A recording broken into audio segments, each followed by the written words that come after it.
Hello दोस्तों। Good evening, नमस्कार। आप सभी का फिर से बहुत बहुत स्वागत है आप सभी के अपने यूट्यूब चैनल परीक्षा की शिक्षा में। आई होप कि आप सभी अच्छे होंगे, आपकी तैयारी बढ़िया तरीके से चल रही है। तो जो बच्चे क्लास में फर्स्ट टाइम पहली बार नए हैं, उन सभी को बता दें कि हमारे चैनल पर आपकी बीएड परीक्षा 2024 की आपकी तैयारी रेगुलर बेसिस पे करवाई जाती है। जिसे भी तैयारी पूरी करनी है, चैनल को जो है सब्सक्राइब करके हमारे साथ जुड़ जाइए। उसके बाद जो बेल आइकन है उसको ऑन कर देंगे, ठीक है। क्लास का जो समय है सभी को पता है, जीके जीएस की जो क्लासेस सुबह 10 बजे आप सभी को देखने को मिलती है। जीके की जो क्लासेस आती है दोपहर को 2 बजे। इसका टाइमिंग चेंज होने वाला है, शायद में भी आपकी जो ये जो क्लासेस आपके 1 बजे हो जाएगी, ठीक है। रीजनिंग की जो क्लास है आपकी 1 बजे हो जाएगी। जो कला वर्ग की क्लास है आपका शाम को 4 बजे, और हिंदी की जो क्लास है आपको शाम को 7 बजे हमारे चैनल पे देखने को मिले, ठीक है। तो हमारे जो क्लासेस का शेड्यूल है इसको याद करके कि इसी टाइम पे वो क्लासेस से जुड़ना, अपनी तैयारी को जो है पूरा और कंप्लीट करना, ठीक है। बाकी अगर पीडीएफ चाहिए तो पीडीएफ हमारे टेलीग्राम का चैनल जो है उसको जाएगा, परीक्षा शिक्षा नाम का, नीचे डिस्क्रिप्शन में इसका लिंक मिल जाएगा। वहाँ पे जो क्लास का अपडेट और डेली बेसिस पे आपको दिया जाता है, जिससे आपकी क्लास जो है मिस नहीं होती है, ठीक है। बाकी जो एग्जाम का अपडेट होगा वो भी आपको यहाँ पे बता दिया जाएगा। और एग्जाम से याद आया कि आज 10 फरवरी, आपने शायद अभी तक नहीं भरा है तो जाके अपना जो फॉर्म है उसको फिलअप कर लीजिए, ठीक है। फॉर्म जो है आपका यूपीपीएड का फॉर्म आ गया है, तो जिसको फिलअप करना है जाके फटाफट जो आपका फॉर्म फिलअप कर लीजिए फटाफट जाके, ठीक है। और अगर आपको हमसे कुछ पूछना है, कोई डाउट होगा तो आप हमें आगे इंस्टाग्राम पर मैसेज कर लीजिए। परीक्षा की शिक्षा नाम का इंस्टाग्राम का पेज है, तो नीचे डिस्क्रिप्शन में आप सबको इसका जो है लिंक में फटाफट जाइए, वहाँ पे हमें फॉलो कीजिए, ठीक है।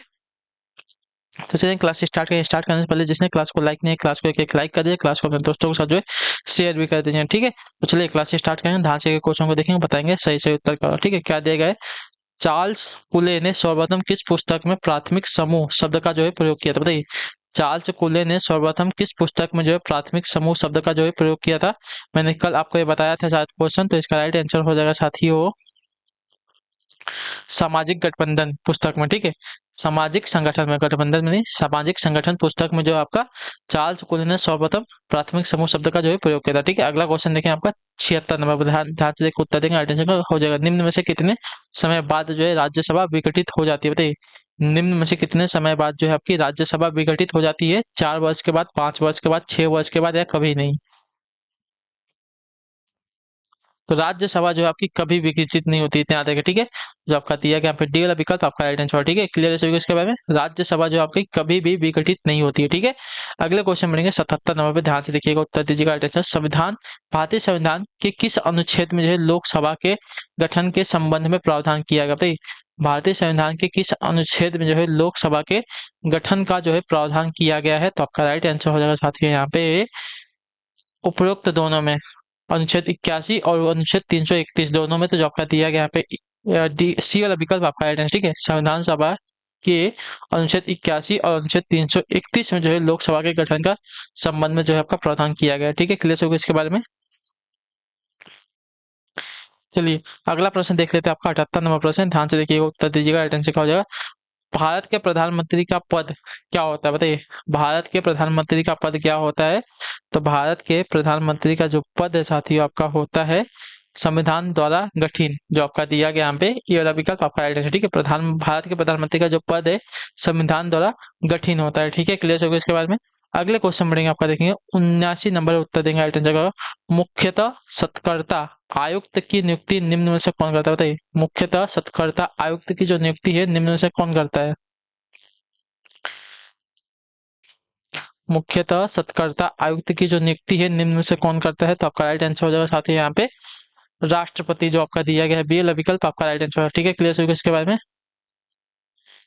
क्लियर है सभी को? मुख्यतः सत्कर्ता आयुक्त की जो नियुक्ति है राष्ट्रपति करता है, तो जो आपका बी वाला विकल्प देगा 79 पे आपका राइट आंसर हो जाएगा, ठीक है। क्लियर सभी को इसके बारे में?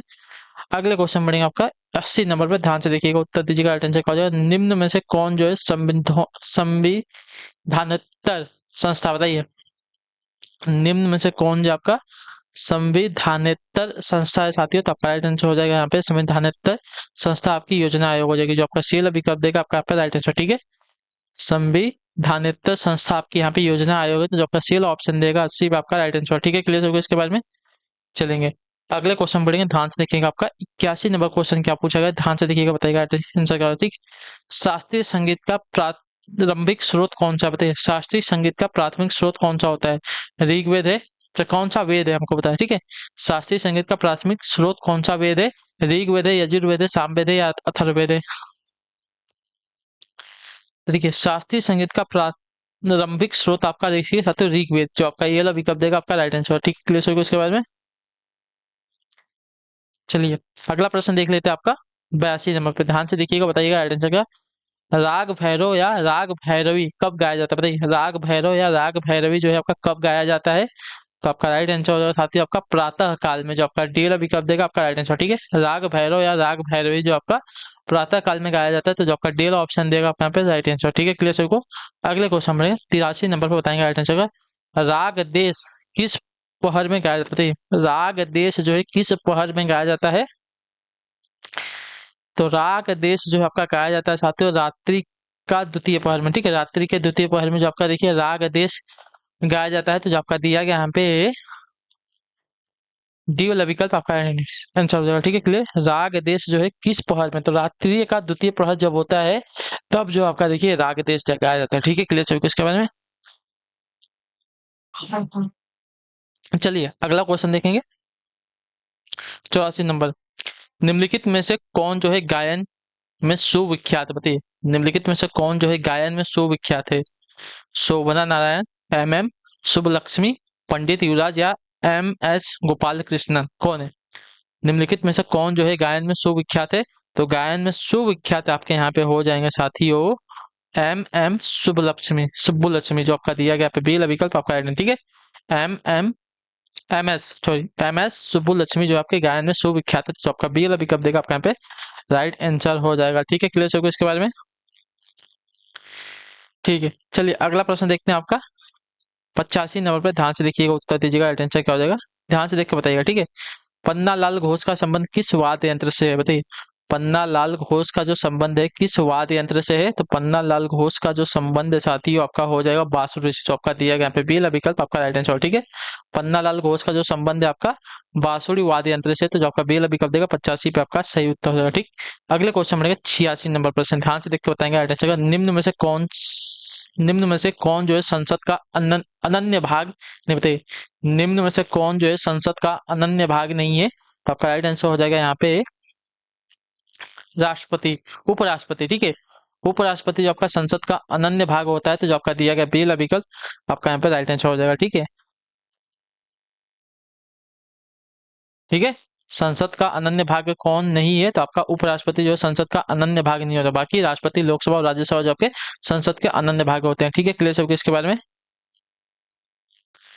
चलिए अगले क्वेश्चन बढ़ेंगे, ध्यान से देखिए आपका क्या दिया गया है। 87 नंबर है, राज्यसभा के लिए प्रत्येक राज्य के प्रतिनिधियों का निर्वाचन कौन करता है। राज्यसभा के लिए प्रत्येक राज्य के प्रतिनिधियों का निर्वाचन कौन करता है, तो आपका राइट आंसर हो जाएगा साथियों यहाँ पे विधानसभा के निर्वाचित सदस्य, जो आपका दिया गया यहाँ पे ये वाला विकल्प आपका सही उत्तर है, ठीक है।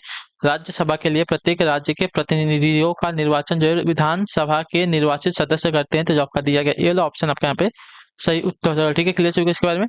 अगला क्वेश्चन देखें 88 नंबर पर, ध्यान से देखिएगा, बताइएगा राइट आंसर का। 31वें संवैधानिक संशोधन अधिनियम द्वारा लोकसभा की अधिकतम संख्या सदस्य संख्या कितनी निर्धारित की गई है, बताइए। 31वें संवैधानिक संशोधन अधिनियम द्वारा लोकसभा की अधिकतम सदस्य संख्या जो है कितनी निर्धारित की गई है, 530, 542, 545 या 540, तो आपका राइट आंसर हो जाएगा साथियों यहाँ पे 545 जो आपका दिया गया यहाँ पे सी वाला विकल्प आपका राइट आंसर, ठीक है। 31वें संवैधानिक संशोधन अधिनियम द्वारा लोकसभा की अधिकतम संख्या जो है सदस्य संख्या जो आपकी 545 निर्धारित की गई है, ठीक है। क्लियर है, बहुत इंपॉर्टेंट क्वेश्चन है, इसको याद रखिएगा, ठीक है। जिसमें से आपके 12 मनोनीत सदस्य होते हैं, जो कि आपके राष्ट्रपति द्वारा चुने जाते हैं, ठीक है। उच्चतम न्यायालय के तदर्थ न्यायाधीशों की नियुक्ति कौन करता है, बताइए। उच्चतम न्यायालय के तदर्थ न्यायाधीशों की नियुक्ति कौन करता है, तो आपका राइट आंसर हो जाएगा साथियों यहाँ पे राष्ट्रपति की अनुमति प्राप्त कर उच्चतम न्यायालय के मुख्य न्यायाधीश करते हैं, ठीक है, याद रखिएगा, ठीक है। उच्चतम न्यायालय के तदर्थ न्यायाधीशों की नियुक्ति कौन करता है, तो राष्ट्रपति की अनुमति प्राप्त कर उच्चतम न्यायालय के मुख्य न्यायाधीश करते हैं, इतने याद रखिएगा, ठीक है। क्लियर सभी को इसके बारे में। उच्चतम न्यायालय के तदर्थ न्यायाधीशों की नियुक्ति कैसे होती है पता चल गया ना, तो राष्ट्रपति के अनुमति प्राप्त करने के बाद उच्चतम न्यायालय के मुख्य न्यायाधीश करते हैं, ठीक है। चलिए अगले क्वेश्चन बढ़ेंगे, ध्यान से देखिए, आपका 90 नंबर पर बताएंगे राइट आंसर का। दीवानी मामले में संसद के सदस्यों को किस दौरान गिरफ्तार नहीं किया जा सकता, बताइए। दीवानी मामले में संसद के सदस्यों को किस दौरान जो है गिरफ्तार नहीं किया जा सकता, तो आपका राइट आंसर है संसद के सत्र के दौरान, संसद के सत्र आरंभ होने के 40 दिन पूर्व तक, संसद के सत्र आरंभ होने के 40 दिन बाद तक जो है उनको गिरफ्तार नहीं किया जा सकता। तो ए बी सी तीनों के तीनों सही है, तो जो आपका डी ऑप्शन देगा आपका यहाँ पे राइट आंसर हो जाएगा। ठीक है, क्लियर सभी इसके बारे में। अगला प्रश्न देखते हैं आपका 91 नंबर है, उत्तर देंगे राइट आंसर का। क्या देगा, श्री राम की सेना में विश्वकर्मा के अंशावतार कौन थे, बताइए। श्री राम की सेना में विश्वकर्मा के अंशावतार कौन थे? जामवंत थे, नील नल और नील थे, सुग्रीव थे, अंगद थे, कौन थे? तो देखिए श्री राम की सेना के श्री राम की सेना में विश्वकर्मा के अंशावतार आपके नल और नील ये दोनों थे, तो जो आपका दिया गया यहाँ पे बी और विकल्प आपका यहाँ पे राइट आंसर। ठीक है, क्लियर होगा इसके बारे में। अगला क्वेश्चन 92 नंबर बताएंगे, ब्रह्मा ने ब्रह्मासीर नामक अस्त्र किसे प्रदान किया, बताइए। ब्रह्मा ने जो है ब्रह्मासीर नामक अस्त्र जो है किसे प्रदान किया था, बताइए। 92 पे सही उत्तर क्या हो जाएगा?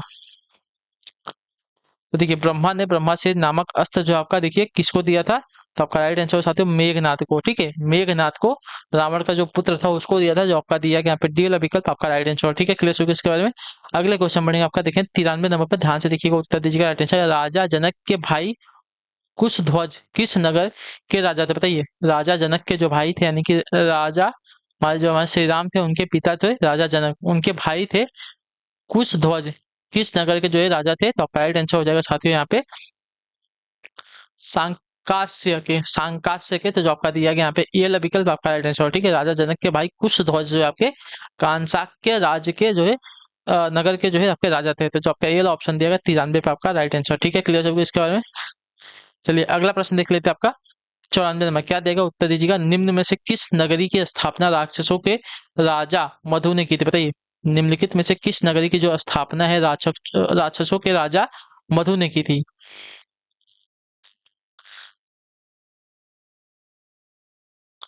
तो आपका राइट आंसर है मधुपुरी की। ठीक है, जो आपका दिया गया यहाँ पे सी वाला विकल्प आपका राइट आंसर। ठीक है, राक्षसों के राजा राजा मधु ने जो है मधुरीपुरी नगर की जो अपना स्थापना की थी, मधुपुरी की। ठीक है, क्लियर से इसके बारे में।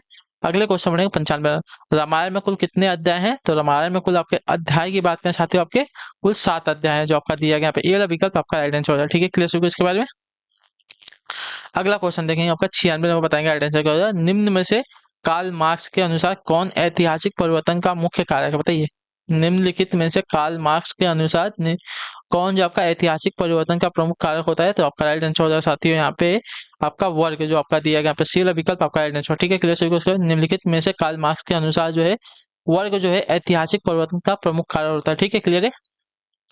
अगला प्रश्न देखते हैं आपका 97 नंबर है, उत्तर दीजिएगा राइट आंसर का। निम्नलिखित में से अनमेल को बताइए। ठीक है, जो मेल नहीं है उसको बताना है हमको। ठीक है, तो देखिए तिलक विपिन चंद्रपाल सही मेल है, गोखले नरोजी सही मिलान है, नेहरू बोस ये आपका गलत मिलान है। ठीक है, जयप्रकाश लोहिया ये आपका सही मिलान है। तो जो आपका हमको अनमेल है आपका नेहरू और बोस जो दिया गया आपका यहाँ पे अनमेल है। ठीक है, तो जो आपका दिया गया सी वाला विकल्प आपका यहाँ पे राइट आंसर हो जाएगा। ठीक, अगले क्वेश्चन बढ़ेगा आपका, देखेंगे 98 नंबर बताएंगे राइट आंसर का। ठीक है, बहुलतावादी वकालत करते हैं किसकी, बताइए। बहुलतावादी वकालत किसकी करते हैं, तो बहुलतावादी जो वकालत करते समुदायों की स्वायत्तता की। ठीक है, समुदायों की स्वायत्तता को जो है बहुलतावादी वकालत करते हैं, तो जो आपका दिया गया सी वाला विकल्प आपका यहाँ पे राइट आंसर होगा। ठीक है, क्लियर इसके बारे में। अगले क्वेश्चन बढ़ेंगे 99 नंबर पर, ध्यान से देखिएगा, बताइएगा राइट आंसर का। राजनीति शास्त्र का आदि और अंत राज्य है जिस किसकी उत्पत्ति, बताइए। राजनीति जो है शास्त्र का आदि और अंत राज्य है। ठीक है, राजनीति शास्त्र का जो है आदि और अंत है किसकी युक्ति है ये, तो आपका राइट आंसर हो जाएगा गार्डनर की युक्ति है। ठीक है, राजनीति शास्त्र का जो है आदि और अंत राज्य है, ये जो युक्ति है साथियों गार्डनर की है। ठीक है, अगला क्वेश्चन 100 नंबर पे, ध्यान से देख के उत्तर दीजिएगा राइट आंसर का। जॉन लॉक और रूसो के सामाजिक संविदा सिद्धांत के संबंध में क्या सही, बताइए। जॉन लॉक और रूसो के सामाजिक संविदा सिद्धांत के संबंध में क्या सही है, तो आपका राइट आंसर हो जाएगा यहाँ पे देखिए जो आपका दिया गया है, लॉक का समझौता पूर्णतः स्वतंत्र समझौता है, जबकि रूसो की जो है संविदा अबाध्य संविदा है, सही है। दूसरा कथन जो किया है, लॉक जो है समुदाय को नगण्य शक्तियां प्रदान करता है, जबकि रूसो की संविदा में व्यक्तियों का समुदाय में पूर्ण समर्पण हो जाता है, ये भी सही है। लॉक की संविधा में व्यक्तियों के अधिकार सुरक्षित हो जाते हैं, जबकि रूसो की संविधा में व्यक्तियों के अधिकार क्या देगा, अवसान हो जाते हैं, ठीक है। तो ये आपको दिखेगा नहीं नीचे का, तो इसको रहने देते हैं, ये भी आपका सही कथन है, ठीक है। तो उपयुक्त मतलब जो तीनों को तीनों कथन दिएगा आपके यहाँ पे सही है, ठीक है। जॉन लॉक और रूसो के सामाजिक संविदा सिद्धांत के संबंध में क्या सही है, तो देखिए जॉन लॉक समझौता पूर्णतः स्वतंत्रता समझौता है, जबकि रूसो की संविदा है अबाध्य संविदा है। लॉक जो है समुदाय को नगण्य शक्तियां प्रदान करता है, जबकि रूसो की संविदा में व्यक्तियों का समुदाय में पूर्ण समर्पण हो जाता है। लॉक की संविदा में व्यक्तियों के अधिकार सुरक्षित हो जाते हैं, जबकि रूसो की संविधा में व्यक्तियों के अधिकार का अवसान हो जाता है, ठीक है। क्लियर सभी को इसके बारे में। तो तीनों कथन आपके यहाँ पे सही हो जाएगा, ठीक। तो इसी के साथ जो आपकी क्लास है आज की कलावर की यहीं पे कंप्लीट होती है। आई होप कि जो कलावर की क्लास है अच्छी लगी, अच्छी लगी क्लास को लाइक करेंगे, चाहे पहली बार तो चैनल को सब्सक्राइब करके जाएगा, और हमें जो है कमेंट करके अपनी राय जो है क्लास के बारे में जरूर देंगे। तो हम आपसे मिलते हैं आपकी अगली क्लास में, तब तक के लिए टाटा बाय बाय, जय हिंद जय भारत। आपको क्लास से जुड़ने के लिए बहुत बहुत ही धन्यवाद साथियों।